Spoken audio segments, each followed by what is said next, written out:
Hello everyone, let's learn how to create AliExpress account. If you want to start shopping on AliExpress, first you need to register on the platform.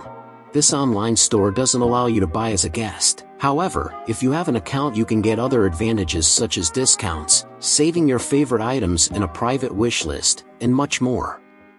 Before we start, leave a like and subscribe for more tutorials like this.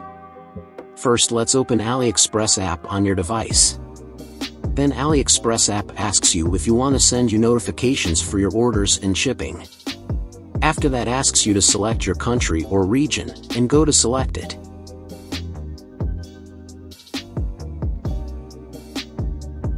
Now you are come on the main menu, and next you need to go create account by tap on little man icon in bottom right corner of the screen.